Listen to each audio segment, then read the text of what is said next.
ঘুম ভেঙে দেখি আজ পাখিদের গুঞ্জনে, বাবা আছে মাও আছে দুই পাশে দুজনে, এদিকে আজান ওদিকে শিয়ারাম, সব আছে ঠিকঠাক, হিন্দু মুসলিম মিলেমিশে সমাজটা চুপচাপ। ওরে শালা, সূর্য আজের কোন দিক থেকে উঠেছে? সকাল সকাল ছেলে আমার পড়ে ভেসকে দিচ্ছে। থাক বাবা, আর পড়তে হবে না, অনেক হয়েছে। না পারবো না, তোমার মতন গন্ডমুখ হয়ে বেড়াবো। নিজে নাম লিখতে গিয়ে কলম ভেঙে ফেলে, উনি আমার জ্ঞান দিচ্ছে। থাক বাবা, আমার ভুল হয়েছে। তোর কাকিমা বলছিল মাধবের খুব জ্বর, একটু পানি পড়ে নেবে, তুই কাকিমার ডেকে নিয়ে আয়। আচ্ছা ঠিক আছে।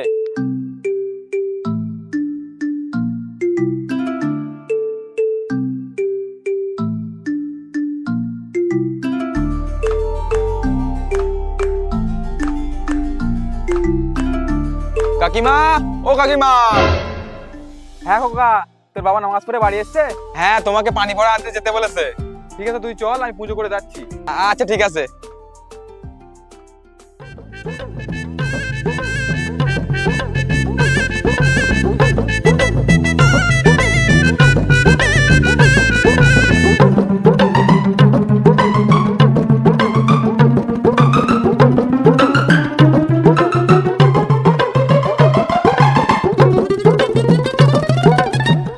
এসো দিদি এসো।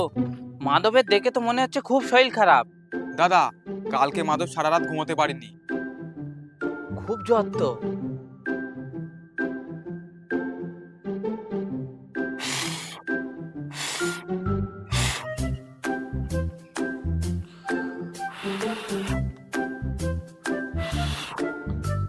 এই যাও, ওপর আল্লাহর ইচ্ছা সব ঠিক হয়ে যাবে। ঠিক আছে দাদা, আসছি।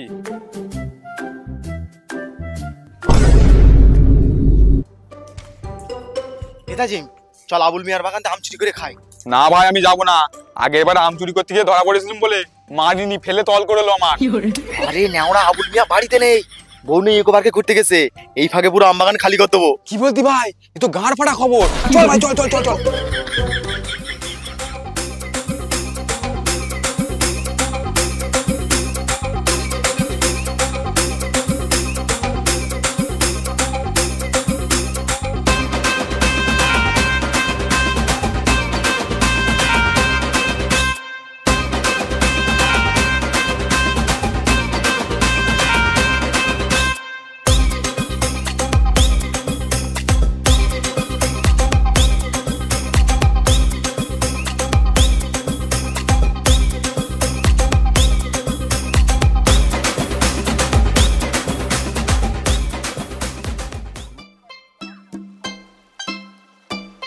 আরে নেওড়া, তাড়াতাড়ি শুরু কর, আমার আর সহ্য হচ্ছে না, জিভ দিয়ে তো নাল গড়িয়ে পড়ছে।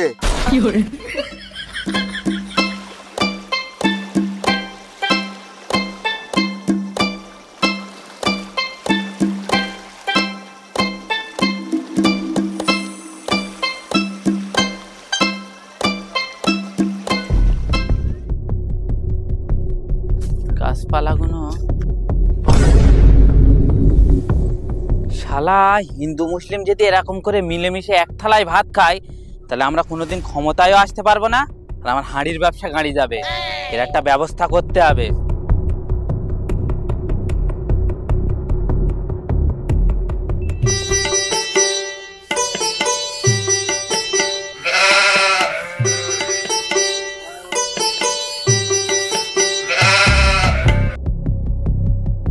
ও দি, তোমাদের কোনো আক্কেল জ্ঞান হবে না? কেন, কি হয়েছে? তোমার ছেলে মাধব একটা হিন্দু ছেলে মুসলিমের ছেলের সাথে বসে আম খাচ্ছে। তাতে কি হয়েছে? দেখতে পাচ্ছ না দেশের কি হাল অবস্থা? ওয়াকাফ আন্দোলনের নামে মোল্লারা হিন্দুদের ঘর বাড়ি ভেঙে রাখছে। তোমার মাথায় কি গোবর ভরা আছে? কেন? এই তোমার মতন বাঞ্চদের জন্য আজ হিন্দু মুসলিমের দাঙ্গা লাগছে, আর রাস্তায় রাস্তায় সাধারণ মানুষ মরছে। তাহলে কি আমি মিথ্যে কথা বলছি? না না, তুমি মিথ্যে কথা বলছো না, তুমি গদি মিডিয়ার কথা নাচছো।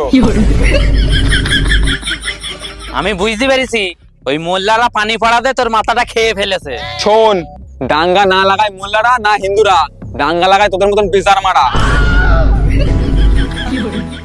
তুই আমাকে এত বড় কথা বললি?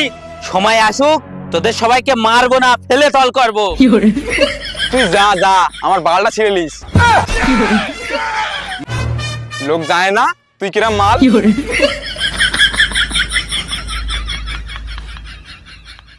ছয় ছয় ছয় ছয় ছয় ছয় ছয় ছয় ছয় ছয় দড়ি ছক্কা আর একটা ছয়। এবার দেখবি তোর কি করি আমি। ছয় বার ছয় ছয় ছয় ছয় ছয়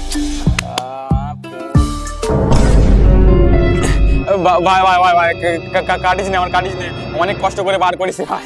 ভাগ ভজুরিকে লুডু খেলা আমি আমার বাপের ছাড়ি না, তোরে ছাড়বো? সারা তো একবার লজ্জা করলো না আমার গুটি কাটতে। ভাগ্যে ভালো গুটি কেটেছি, তোরটা কাটিনি।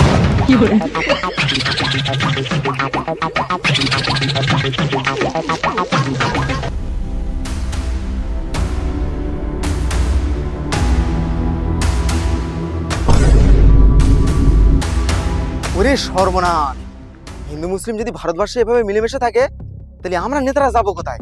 আমাদের তো ব্যবসা চটে উঠবে। যত দোষ এই মিরাজবাদ ছেলেটার।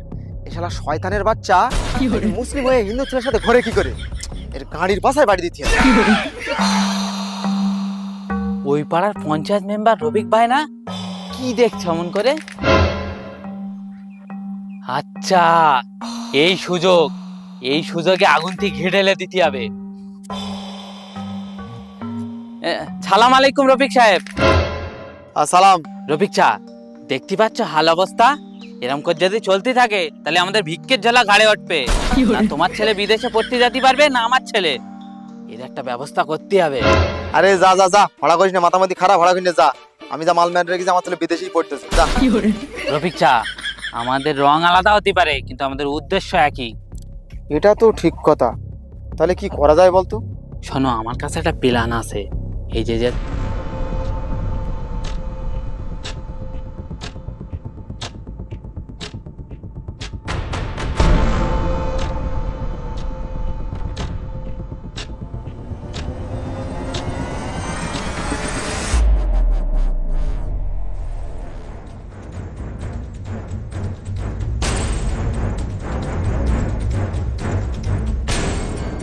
মিরাজ ভাই, ও মিরাজ ভাই। আরে মেম্বার সাহেব যে, আসসালামু আলাইকুম, কি খবর? ওয়ালাইকুম আসসালাম। বলছি আমাদের সে খোকাটা বাড়িতে নেই কেন, কি হয়েছে? আরে ওর একটা সরকারি কাজ এসেছিল, ওই জন্য একটু কথা বলতে এসেছিলাম। এই দাঁড়াও, আমি এক্ষুনি ডেকে নিয়ে আসতেছি। মেম্বার সাহেব এসে কোথায় একটা চাকরির বিষয়, সরকারি চাকরি হবে, ওই জন্য কথা বলছি। মেম্বার সাহেব, এই ছেলেরে বলেন, কি বলবেন? শোন, পঞ্চায়েতে মুরাদের পোস্টটা খালি হয়েছে, ও এখন বিডিও অফিসে চাকরি পেয়েছে। তুই যাবি, গিয়ে এই কাগজটা দেখাবি, বলবি অমুক মেম্বার পাঠিয়েছে আমার নাম করে, তো চাকরিটা হয়ে যাবে। আর কতবার জমা দেবো? এলে তো 30 বার জমা দেওয়া হয়ে গেছে। এই বড়দের সাথে এমন করে কথা বলে নাকি? যেটা বলছে চুপচাপ শোন। আরে থাক থাক, ওর কথা ছাড়ো। বলছি শোন, চাকরিটার উপরে কিন্তু অনেকেরই নজর আছে, তুই সঙ্গে সঙ্গে গিয়ে কাগজটা জমা দিয়ে চাকরির ব্যবস্থা করে লে, যা চল যা। আচ্ছা ঠিক আছে। তবে মিরাজ ভাই, তাহলে আমি আসি। হ্যাঁ, ইনশাআল্লাহ আবার কথা হবে। আচ্ছা ঠিক আছে, ঠিক আছে, আচ্ছা।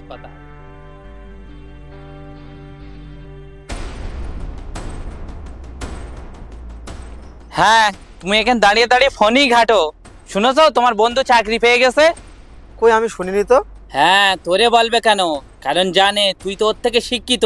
তুই গেলি ও আর চাকরি পাবে? ওরা মোল্লার জাত, ওরা চুপি চুপি কাজ করতে জানে। তোর বাড়িতে আমি বোঝাতে গেলুম, তোর মা ঝাঁটালে ওজন আমারে মারতে আসতেছে। আমি আবার বেশি বলতে যাব না, মনে করবি আবার হড়া লাগাচ্ছি। দেখ কি করবি, ওই মোল্লাদের সাথে ঘুরবি না নিজের জাতের কথা ভাববি। আসি।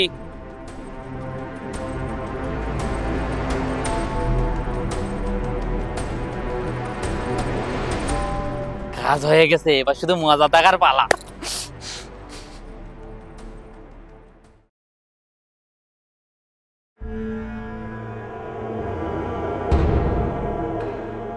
মাধব, কি আবার? কাল থেকে তোর কোনো খোঁজ নেই, ফোন করতিস ফোন তুলিস নে। মানা করিস না কিন্তু, যা। কি রে, এরম করে কথা বলতিস কেন? তোর কি এর বড় হয়ে গেছে নাকি তোর পেছন পেছন কেউ মেরেছে? বলিস আমি এখন আর কি করার মোটিলি, কিন্তু যা। তুই যা তো, কিন্তু দূরে হয়ে যা। আমার বোঝা হয়ে গেছে তোর একদম স্বার্থপর মাল। এইবারেই তো আমার মেন খেলা শুরু হবে।